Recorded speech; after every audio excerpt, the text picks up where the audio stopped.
Thank you. I have an inspiring letter for you. There are many companies that can offer a better work-life balance because they're larger and more mature, or in industries that are not so voraciously competitive. Attempting to build affordable clean energy products at scale necessarily requires extreme effort and relentless creativity.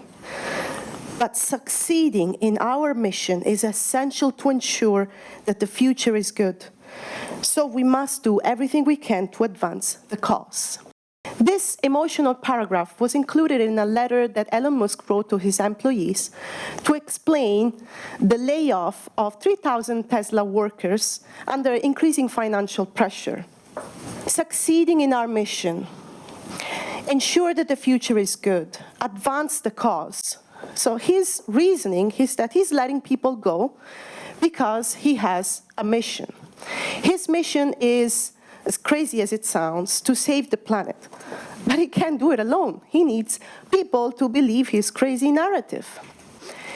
There is a fundamental issue with this approach, and that is, as the author of an article that was recently published on Quartz wisely points out, meaningfulness cannot be enforced.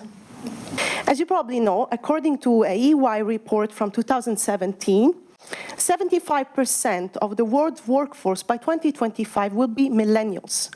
We're talking about a generation that values purpose over money. They're unlikely to leave if the job is meaningful, if their impact is tangible, if their values are respected. They don't join companies. They don't work for corporations. They need to know that they're doing something to change the world. They decide to serve Tesla's purpose, to serve Apple's philosophy, UN's causes, Google's projects, Patagonia's vision. They choose brands. A brand is not a logo. It's not a project in the marketing department.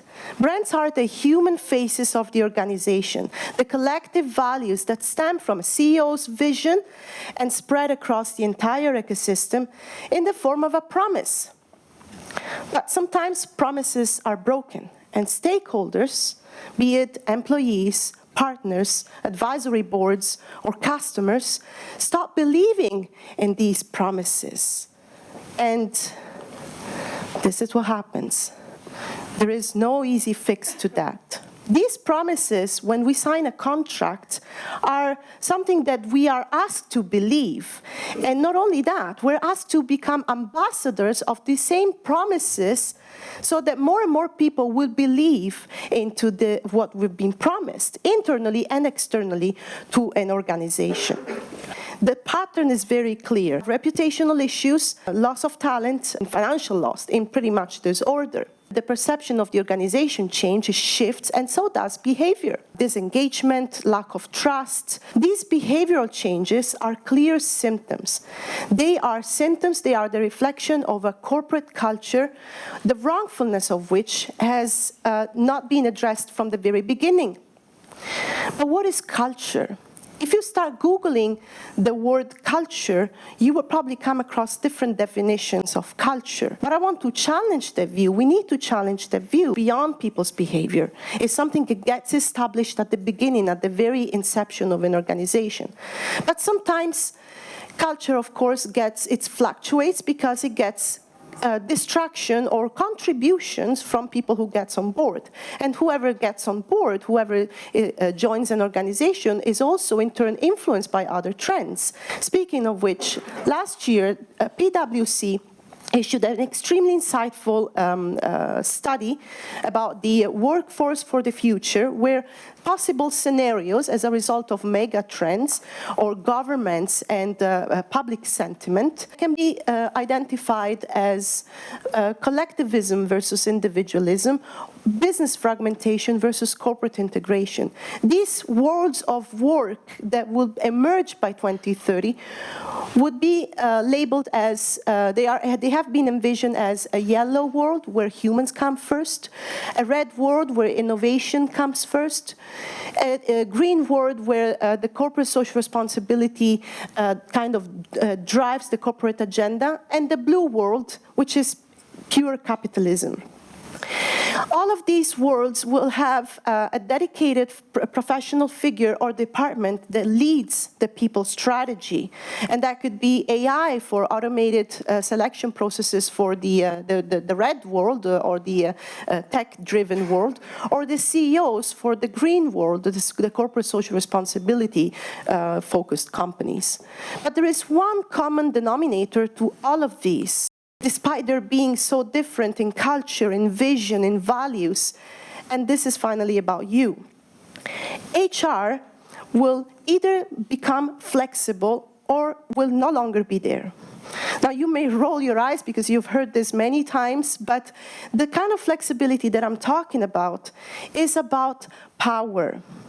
As one of the most precarious pieces of the puzzle that of our times, HR is the only one that can kind of move freely. As your rigid, one-size-fits-all kind of extinguish and it ceases to exist, and automation takes over some parts of your tasks, you are not just free to explore other disciplines and other departments in your organization. It's a survival requirement for you. Talk to your marketing team, talk to your people, sit down with your leaders. You have to be the connector between what brands stand for, what people want to pursue, and how culture translates for the entire organization. This is what technology and your newly gained analytical skills will be for. It's strategic thinking, it's not processes. Elon Musk's vision of saving the planet, it's commendable. But the fact that he's asking his employees to sacrifice themselves for the sake of his mission is not. It's actually wrong at many levels.